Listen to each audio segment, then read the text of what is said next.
Hi there, boys, girls, and everybody outside and in between. Welcome to one of several year-end top 10 lists that I have planned. This one, we are going to be talking about my top 10 books of the year. To clarify, I don't mean my favorites of the books that came out this year. These are my top 10 favorites of what I read this year. And with that, let's get started. Number 10 for me this year is Remina by Junji Ito. Junji Ito is a powerhouse of horror manga, and it is on full display in this. He takes a small break from his usual body horror. There's some of it in here, but I feel like that's usually his focus, and that is not the case in this. This deals with more a combination of cosmic, unknowable horror, and also how terrifying other humans can be to each other. The story in this is that a planet from a different dimension finds its way into our dimension, and the scientist who discovers it names it after his daughter, Remina. Before long, they find out that this unknown planet is on its way toward Earth, and as it's making its way there, it is destroying everything in its path. And humans, being the paranoid creatures that they are, interpret this as the scientist and his daughter are the reason this planet is coming to Earth, so they try hunting them down. I am a big fan of cosmic horror, so this one landed right in my wheelhouse. Love the artwork, love the direction that he took with it. I would not recommend this as anybody's first Junji Ito, but if you're already a fan of his and you haven't tried this one, definitely recommend it. Number 9 for me this year is Echoes of Gravity by James Murdo. I actually have a really interesting story with this one. So the author reached out to me on Instagram asking if I would be interested in reading and reviewing his book. And nothing like that had ever happened to me before. I was so thrilled. And I was so relieved when I actually enjoyed the book, because I was worried, like, well, what if I don't like it? Oh, but he was so nice, he's such a nice guy. Oh, but it's not a good book. But all of my concerns were unfounded. This was a fantastic book. This is the start of a new sci-fi trilogy that he is working on. I am completely invested in where this story goes. I can't wait for book 2 to come out whenever it's ready. As with all sci-fi, I cannot be 100% sure that I'm pronouncing any of this correctly. In this, we are following our protagonist, Deanne, after the ship he had spent his entire life on is attacked, and he needs to find a new place. And he escapes with a couple of his friends, and after a certain amount of time, they come across this new planet they didn't know existed.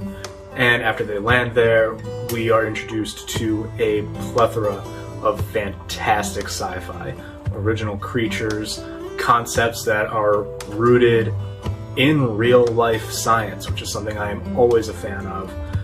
That kind of hard sci-fi that takes from what we know of in our universe and just manifest it in a way that we do not currently use. So as I said, big fan of this one. Very excited for the rest of the trilogy when it continues. That is Echoes of Gravity by James Murdo. Number 8 for this year is a duology of mangas. That is Planetes by Makoto Yukimura. What I love most about this story is the perspective that it gives you. We tend to view space as this vast, immense, unknowable area, and we rarely take the time to consider that we are also in space, and this does a great job of tackling that perspective. In this, we follow a group of essentially maintenance workers in space. Their job is to travel around collecting debris that's just floating. Because with how physics and gravity works, if a piece of debris hits anything in space, that thing that it hits is going to be destroyed. So our protagonists in here work to prevent that. And I think the mangaka did a fantastic job really exploring the lives of each individual crew member as a three-dimensional, fully developed person not just member of crew. For those reasons, this has landed at number 8 for me for this year, Planetes. Number 7 for this year is going to Claymore by Norihiro Yagi. As I was going through this, it completely dominated all of my reading time. I did not read anything else while I was going through it. It is full of fast-paced action, really unique character designs, and the artwork that's given to our heroes and to the monsters they're facing is so intricate and detailed. In this story, we are following Claire, a silver-eyed witch known to common people as a Claymore.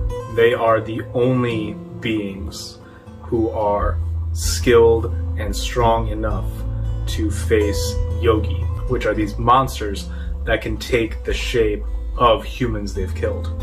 As we follow her stories, there are more and more powerful monsters, and she starts to unravel this conspiracy that throws her whole worldview into question. This had excellent pacing, characters, world building. I loved every bit of this. That is Claymore. Number 6 for this year goes to The Reckoners by Brandon Sanderson. In the world of The Reckoners, one day a celestial body appears in our sky called Calamity, and it bestows these superhuman abilities to certain people. Before long, all of these people became evil and essentially took over the world because there was nobody who could stop them. After a while, this group known as the Reckoners appears.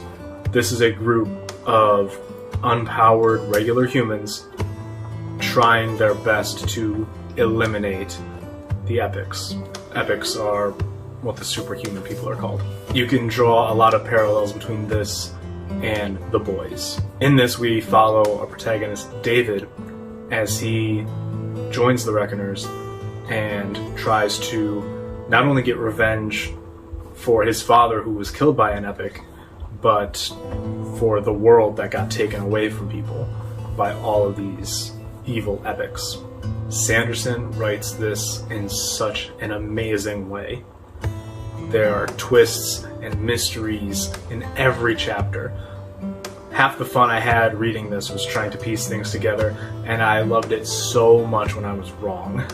The only thing that puts this down in 6th place for me is the ending that I was a little disappointed in. You can find my review for the trilogy elsewhere on my YouTube channel, and also reviews for each book individually on my TikTok. Breaking into the top 5, we have Oryx and Crake by Margaret Atwood. I had this book for such a long time and just kept putting it off, and now I really wish I hadn't. This was so good.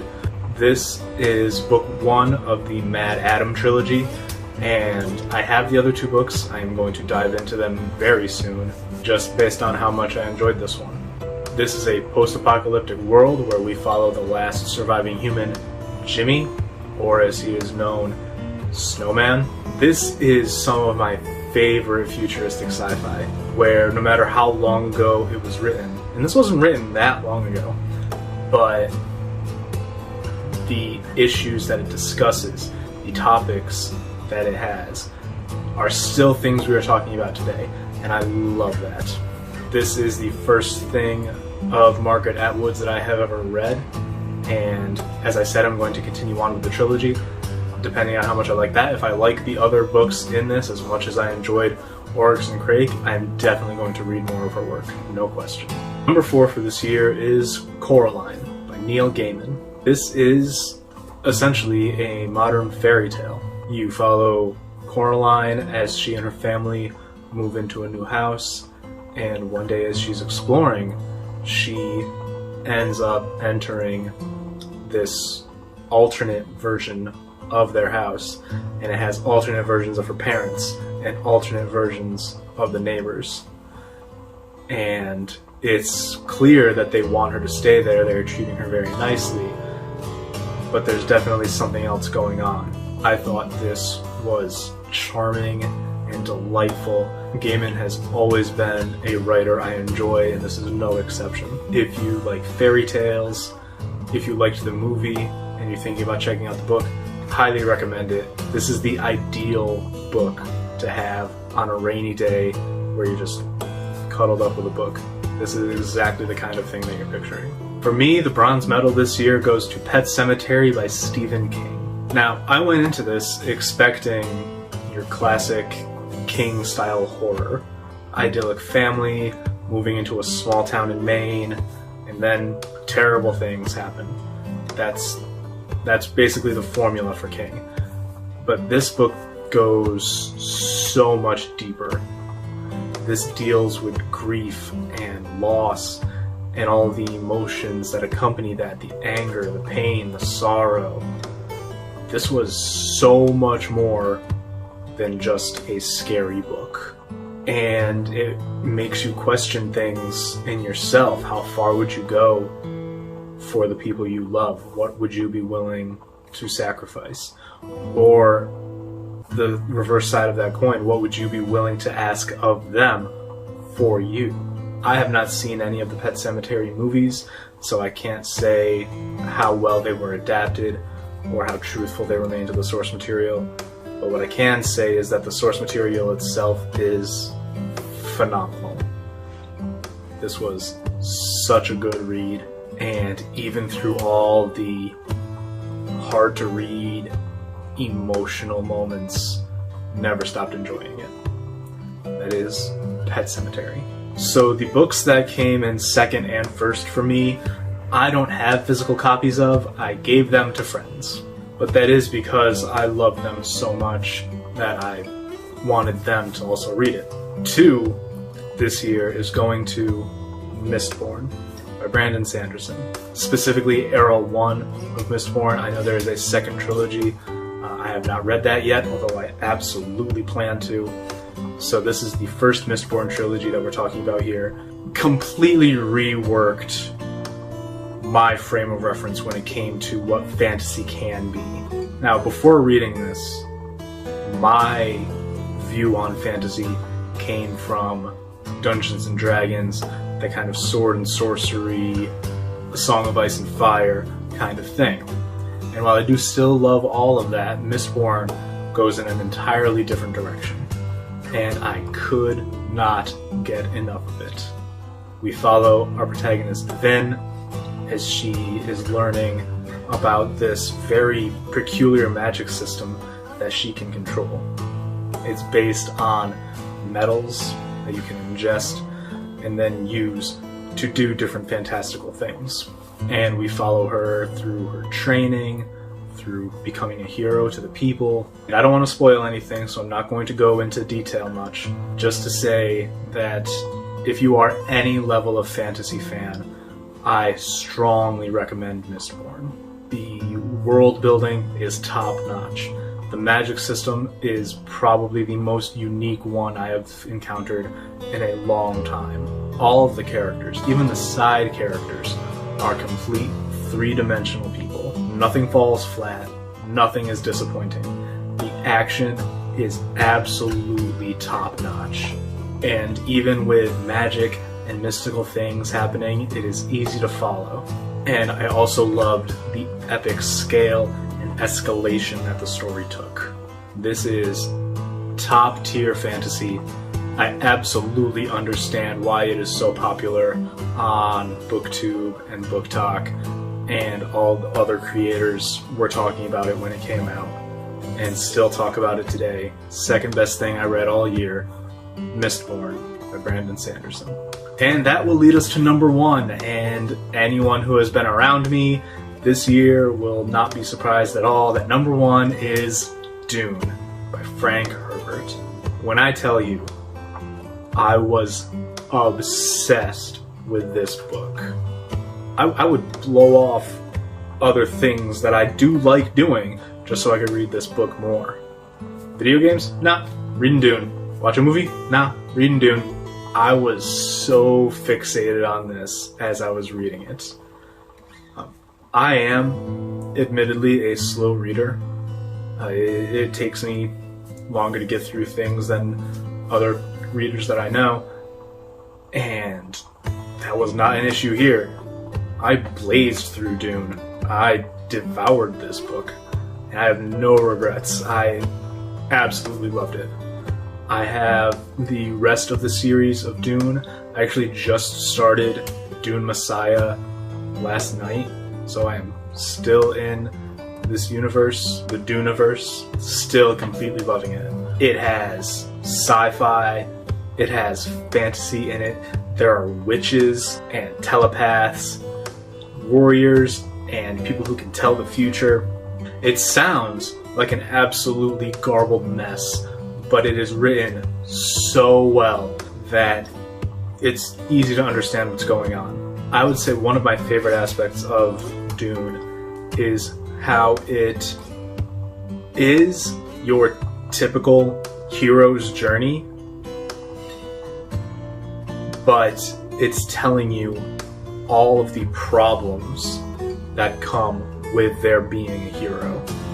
Because Paul, who absolutely love him as a character, he is the hero of the story, but he's not really a hero. And I just love the originality of that.